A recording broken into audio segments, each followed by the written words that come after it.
Assalamualaikum anak-anak, apa kabar kalian hari ini? Semoga tetap sehat dan semangat belajar. Berjumpa lagi dengan saya Bunia di pelajaran Bahasa Indonesia. Di pertemuan kedua minggu ini, kita akan belajar KD 3.2 yaitu menelaah kaidah kebahasaan teks berita. Setelah kemarin kita belajar tentang pengertian, struktur, kemudian pokok-pokok berita, hari ini kita akan menelaah kaidah kebahasaannya. Bagaimana materi kita hari ini? Simak dulu video pembelajaran berikut ini.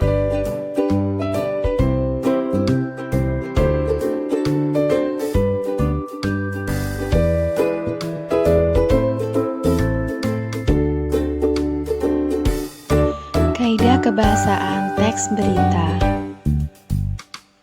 Di dalam teks berita memuat beberapa kaidah kebahasaan, diantaranya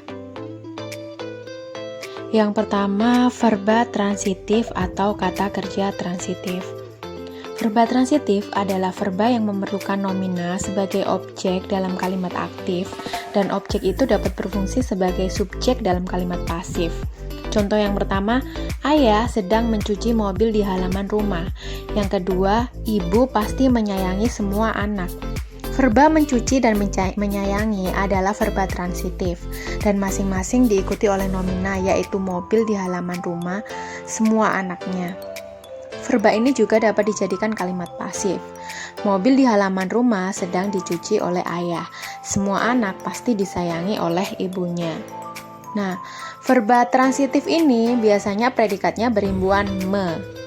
Contohnya tadi mencuci dan menyayangi dan diikuti oleh objek.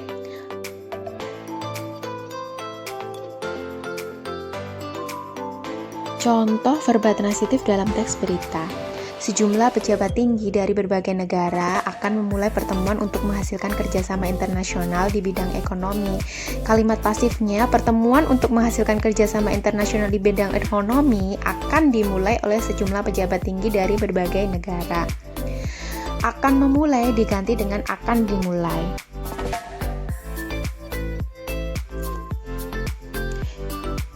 Kemudian ada yang namanya verba pewarta. Verba pewarta adalah suatu kata yang digunakan untuk mengindikasikan adanya percakapan.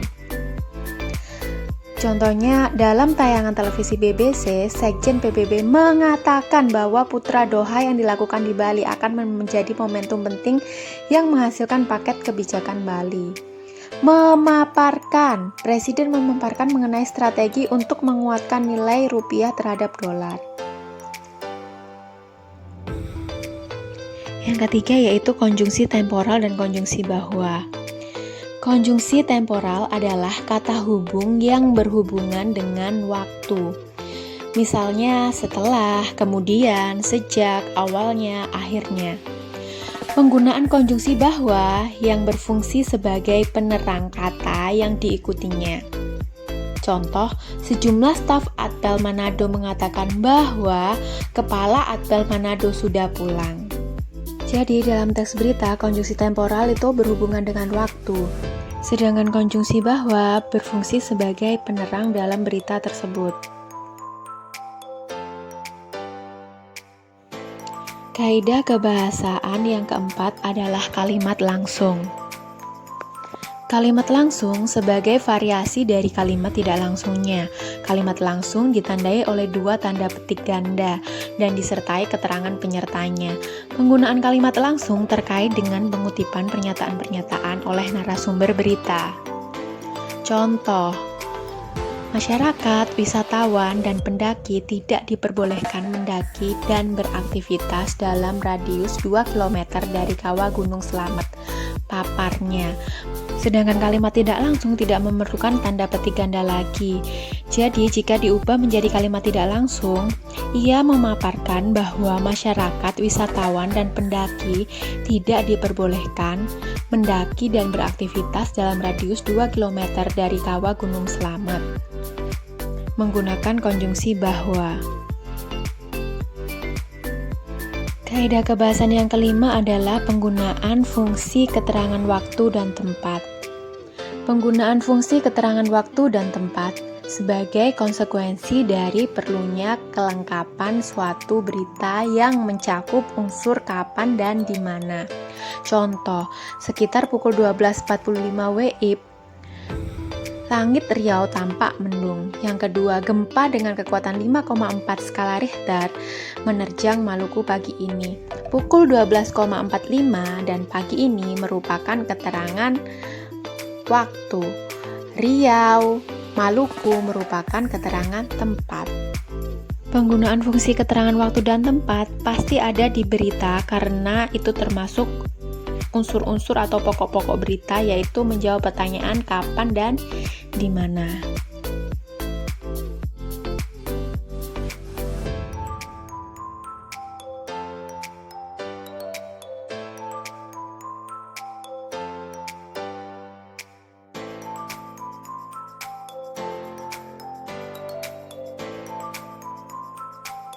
Kaidah kebahasaan yang keenam adalah penggunaan bahasa baku.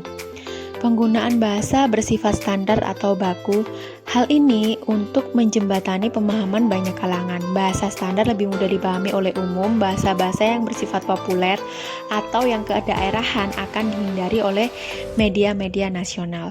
Jadi di dalam teks berita hanya menggunakan bahasa baku sesuai Kamus Besar Bahasa Indonesia saja. Misalnya dalam kata apotik dan apotek, yang baku adalah apotek, bukan apotik. Praktik dan praktek, yang baku adalah praktik, bukan praktek. Anak-anak, setelah kalian mempelajari video pembelajaran tadi, pasti kalian sudah bisa menelaah ciri kebahasaan teks berita.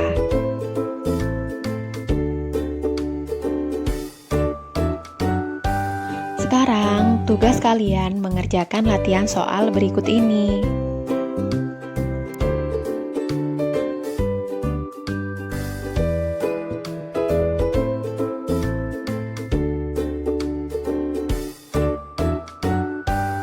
Yang pertama, ringkaslah materi di video pembelajaran yang kalian saksikan. Yang kedua, carilah ciri kebahasaan pada teks berita berikut ini. Kalian harus mencari 6 ciri kebahasaan dari teks berita ini. Tulis di buku tulis kalian. Selamat mengerjakan.